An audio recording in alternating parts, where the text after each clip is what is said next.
Hello बच्चों। तो चलिए, अब हम लेक्चर 5 की तरफ पढ़ते हैं। हमने पिछले लेक्चर में ना एप्लीकेशन स्टार्ट की थी। ठीक है, एक एप्लीकेशन करी थी जो की थी कि हमें स्ट्रेंथ कंपेयर करनी है ऑक्सी एसिड्स और ऑक्सी बेसिस की। ठीक है, आज हम दूसरी एप्लीकेशन की तरफ पढ़ते हैं जो है to determine the molecular formula of a compound. आपको एक रूल याद है? ऑक्सीडेशन नंबर में मैंने कराया था, क्या था? सम of oxidation number of each element in a compound is zero। याद आ रहा है? किसी भी न्यूट्रल कंपाउंड में जीरो ऑक्सीडेशन नंबर होता था सबका, सम करते थे तो उसी चीज को यूज करके हम मॉलिक्यूलर फॉर्मूला निकालने वाले हैं। कैसे? एक क्वेश्चन की हेल्प से समझते हैं। ठीक है, ध्यान से देखना। थ्री एलिमेंट्स, मेरे साथ साथ क्वेश्चन लिख लीजिए। Three elements A comma B and C has oxidation number 6, comma -1 and -2 respectively. Then molecular formula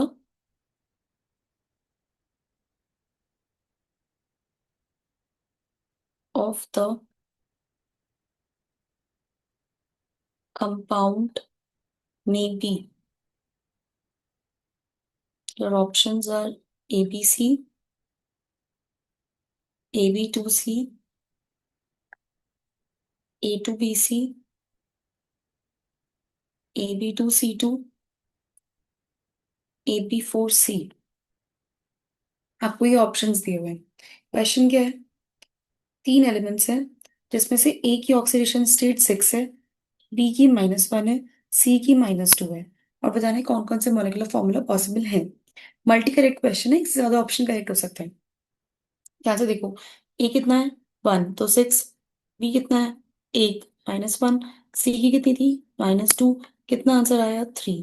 क्या ये जीरो के बराबर है? नहीं, मतलब ये ऑप्शन नहीं होगा। इधर देखो, ए कितनी है? 1, 6। बी कितने हैं? 2, एक की होती है -1। सी की कितनी दे रखी है? -2। कितना आया? 2। ये भी नहीं हो सकता, जीरो चाहिए ना मेरे तो आंसर। ऐसे ही A to B C try करो। 6 into 2, क्योंकि A 2 है, B कितना है? -1। सी कितना है? -2। कितना आया? 9। ये भी नहीं हो सकता। इधर देखो, A कितना है? 6। दो भी है, एक B कितना है? -1। दो सी है, एक सी कितना है? -2। कितना आया? 0। मतलब ये हो सकता है। ठीक है, इधर देखो, ए कितना है? 6। बी कितने हैं? 4। एक की कितनी है? -1। सी की कितनी है? -2। टोटल कितना आया? 0। इसका मतलब ये भी हो सकता है। तो इसके दो ऑप्शंस करेक्ट हो गए, डी और ई।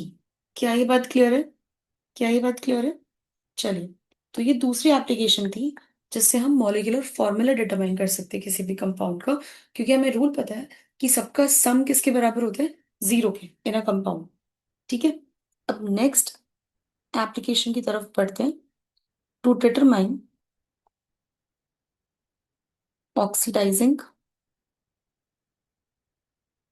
And reducing nature. अब हमें ऑक्सीडाइजिंग और रिड्यूसिंग नेचर पता करना है। ठीक है, आपने एक रिएक्शन बचपन में पढ़ी होगी। जिंक ने कॉपर को उसकी सॉल्ट से डिस्प्लेस कर दिया। याद आ रहा है ये रिएक्शन? ध्यान से देखो, जो जिंक है वो जीरो ऑक्सीडेशन स्टेट से +2 में चला गया। इसका क्या हुआ? ऑक्सीडेशन। कॉपर +2 से किस में चला गया? जीरो में, एलिमेंटल स्टेट में ना, तो जीरो में। इसका क्या हुआ? रिडक्शन। यहाँ पे एक चीज समझने वाली है, जो जिंक है उसका ऑक्सीडेशन हुआ है, तो वो कहलाता है रिड्यूसिंग एजेंट। क्या कहलाता है? रिड्यूसिंग एजेंट, या फिर इसे रिडक्टेंट भी बोलते हैं, या फिर इसे रिडक्टेंट भी बोलते हैं।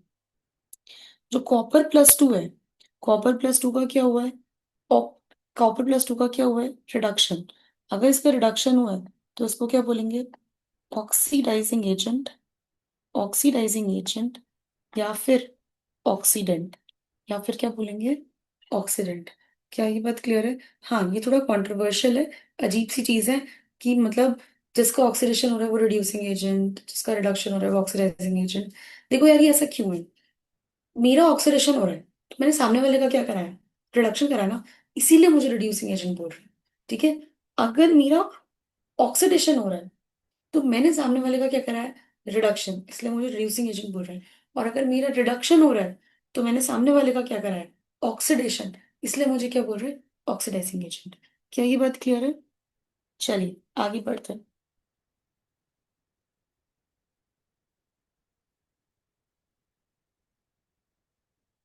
अब कुछ चीजें समझते हैं अबाउट ऑक्सीडाइजिंग एजेंट एंड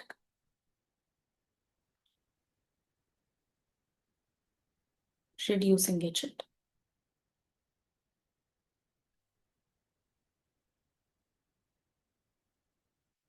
सबसे पहला, ऑक्सीडाइजिंग एजेंट जो है वो खुद क्या होता है, रिड्यूस। उसका खुद का क्या होता है, रिडक्शन। रिड्यूसिंग एजेंट खुद क्या होता है, ऑक्सीडाइज। उसका खुद का क्या होता है, ऑक्सीडेशन। ऑक्सीडाइजिंग एजेंट करता क्या है, सामने वाले को क्या करता है, ऑक्सीडाइज। तो यहां लिख सकते हैं ऑक्सीडाइज अदर्स। रिड्यूसिंग एजेंट क्या करता है, सामने वाले को रिड्यूस करता है। तो मैं लिख सकती हूँ रिड्यूस अदर्स। ऑक्सीडाइजिंग एजेंट, देखो खुद का रिडक्शन हो रहा है, और रिडक्शन कब होता है, जब आप इलेक्ट्रॉन गेन करते हो। तो यहां लिख सकते हैं gain of electrons. Reducing agent, इसका तो ऑक्सीडेशन हो रहा है ना, और ऑक्सीडेशन का मतलब क्या होता है, उसने क्या किया, लॉस ऑफ इलेक्ट्रॉन्स या लूज इलेक्ट्रॉन्स। ठीक है। रिडक्शन हो रहा है ऑक्सीडाइजिंग एजेंट का, और रिडक्शन के दौरान ऑक्सीडेशन स्टेट क्या होती है, घटती है। Oxidation state decreases. Reducing agent का क्या हो रहा है, ऑक्सीडेशन, और ऑक्सीडेशन के दौरान ऑक्सीडेशन स्टेट का क्या होता है, इंक्रीज। ऑक्सीडेशन स्टेट क्या होती है, बढ़ती है। ठीक है।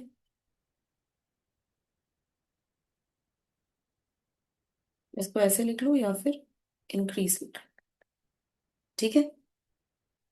अब आगे चलते हैं। इफ सेंट्रल एटम जो है, ध्यान से देखो, पूरा ध्यान स्क्रीन पर,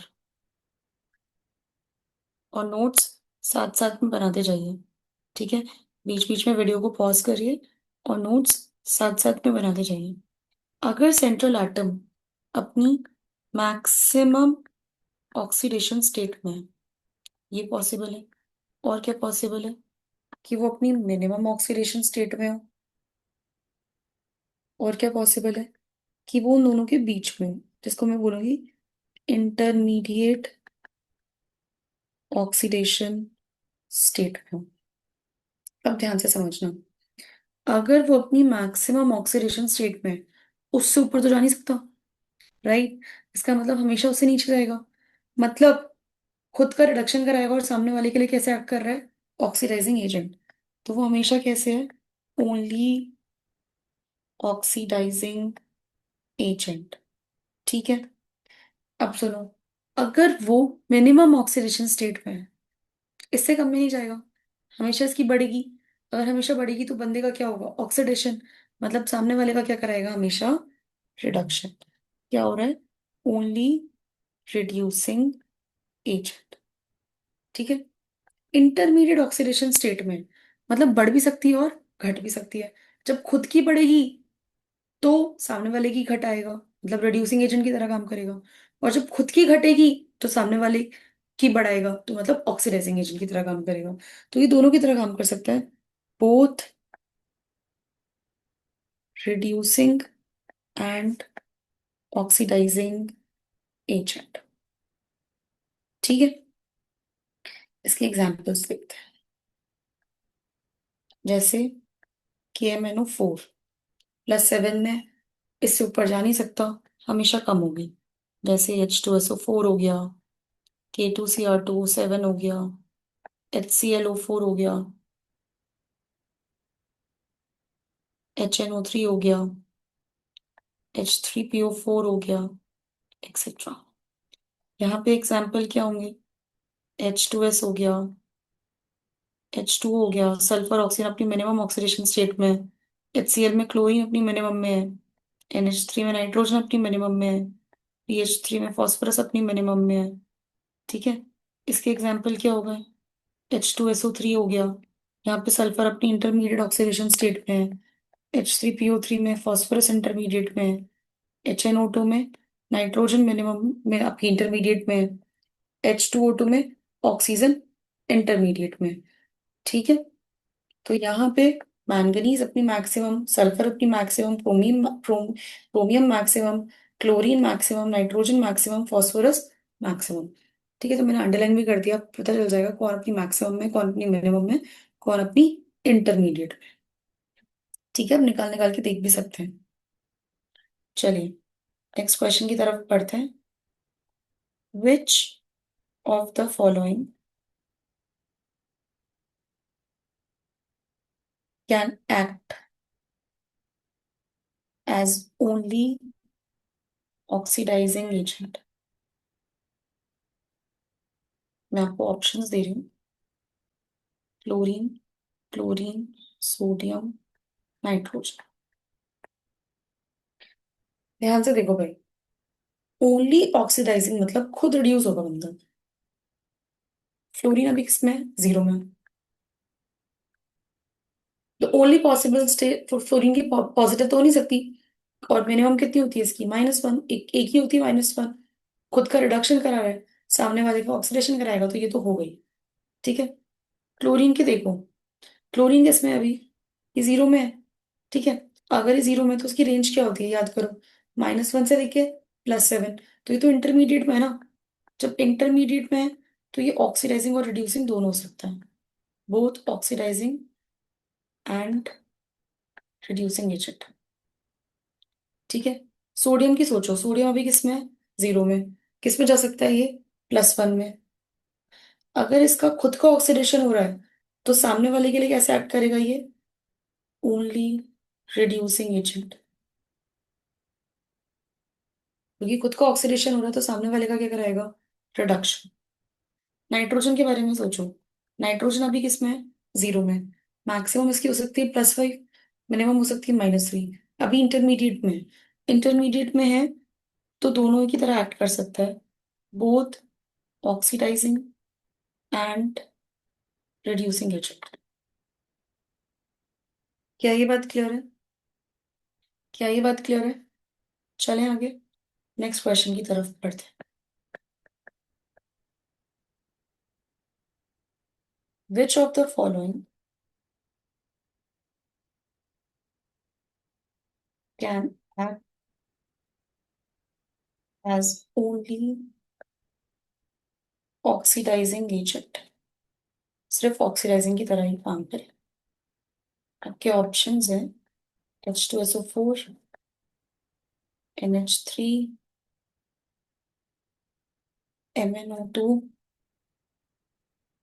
ऑल ऑफ द अबव। ठीक है, ध्यान से देखेंगे इसको। यहाँ पे सल्फर अपनी +6 में बैठा है, और सल्फर की मैक्सिमम +6 होती है।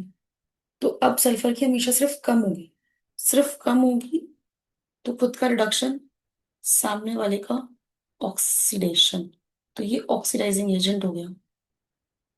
NH3 में नाइट्रोजन है -3 में, है ना।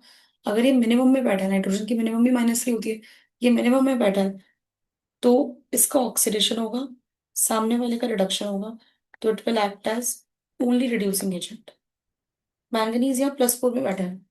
अगर मैंगनीज +4 में बैठा है, तो मैंगनीज की रेंज होती है 0 से +7, तो इंटरमीडिएट में है, तो कैसे काम करेगा? Both oxidizing as well as reducing agent. तो क्वेश्चन क्या पूछ रहा है आपसे? वो उस बंदे के बारे में बताओ जो सिर्फ किसकी तरह काम कर रहा है? ऑक्सीडाइजिंग एजेंट की तरह। तो क्या आंसर हो गया? ए। क्या ये बात क्लियर है? क्या ये बात क्लियर है? तो यार, यहां तक हमारा क्या क्या कवर हो चुका है? हमारा ऑक्सीडेशन नंबर कवर हो चुका है, बाय एक्स मेथड भी हो गया है, और हमारा कवर हो गया है स्ट्रक्चर से भी। ठीक है। इसके बाद हमने एप्लीकेशंस ऑफ ऑक्सीडेशन नंबर भी कर लिया है। नेक्स्ट लेक्चर में जो हम करने वाले हैं वो है टाइप्स ऑफ रेडॉक्स रिएक्शन। ठीक है। तब तक के लिए थैंक यू सो मच बच्चों, टेक केयर।